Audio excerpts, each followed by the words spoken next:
सियार की रणनीति। एक जंगल में महाचतुरक नामक एक सियार रहता था। एक दिन वह भोजन की तलाश में निकला। भटकते भटकते एक स्थान पर उसे मरा हुआ हाथी मिल गया, जिससे उसकी खुशी का ठिकाना नहीं रहा। उसके कई दिनों के भोजन की व्यवस्था हो गई थी। वह हाथी के मृत शरीर के पास गया और उस पर अपने दांत गड़ा दिए। लेकिन हाथी की चमड़ी मोटी थी। बहुत प्रयासों के बाद भी वह उसे चीरने में असफल रहा। तब वह वहीं बैठकर किसी तरह हाथी की चमड़ी चीरने का उपाय सोचने लगा। कुछ देर में उसे जंगल का राजा सिंह आता हुआ दिखाई पड़ा, जिसे देख उसने सोचा कि क्यों न इससे ही किसी तरह हाथी की मोटी चमड़ी चिरवाई जाए। जैसे ही सिंह पास आया, वह उसका स्वागत करते हुए बोला, वनराज, आपके इस सेवक ने आपके लिए इस हाथी का भोजन तैयार रखा है। कृपया इसे ग्रहण कर मुझ पर उपकार कीजिए। सिंह जंगल का राजा था। वह किसी दूसरे के द्वारा मारे गए जानवर को भला क्यों खाता। मैं जंगल का राजा हूँ और मैं अपना शिकार खुद करता हूँ। इसे तुम ही खाओ। साफ इनकार करते हुए वह बोला और चला गया। सियार बहुत खुश हुआ कि अब इस हाथी पर पुनर्तः मेरा अधिकार है।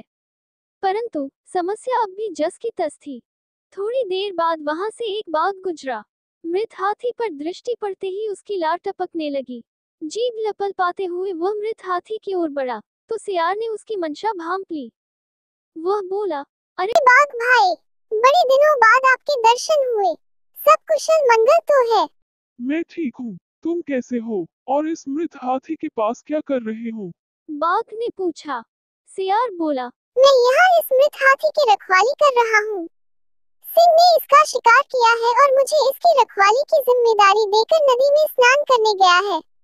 वैसे आप भी इस हाथी का मांस चख सकते थे, लेकिन सिंह तो आपका बैरी ठहरा। उसे पता चल गया कि आपने उसका भोजन झूठा कर दिया है, तो फिर न वो आपको छोड़ेगा न ही मुझे। खैर इसी में है कि आप उसके आने के पहले ही यहाँ से चले जाओ। सियार की बात सुनकर बाघ वहां से भाग गया। कुछ देर बाद वहां से एक चीता गुजरा। चीते के दांत तेज होते हैं। सियार ने सोचा कि कोई ऐसी जुगत लगानी होगी कि ये चीता हाथी की चमड़ी भी फाड़ दे और बिना मांस खाए ही यहाँ से चलता बने। उसने चीते से कहा, मित्र आओ आओ, देखो ये मृत हाथी, ये सिंह का शिकार है। मैं इसकी निगरानी कर रहा हूँ। तुम भूखे जान पड़ते हो, चाहो तो तुम इसका कुछ मांस खा सकते हो। जैसे ही मैं सिंह को आता हुआ देखूंगा, तुम्हें बता दूंगा। तुम तत्काल भाग जाना। पहले तो चीता ने सिंह के डर से हाथी का मांस खाने से इनकार कर दिया, किंतु सियार के विश्वास दिलाने पर वह राजी हो गया। उसने कुछ ही देर में हाथी की मोटी चमड़ी फाड़ दी। जब सियार ने देखा कि उसका काम हो गया, तो वह चीते से बोला, भागो शेर आ गया। बिना एक क्षण गंवाए चीता भाग गया। सियार ने मजे से हाथी का मांस कई दिनों तक खाया।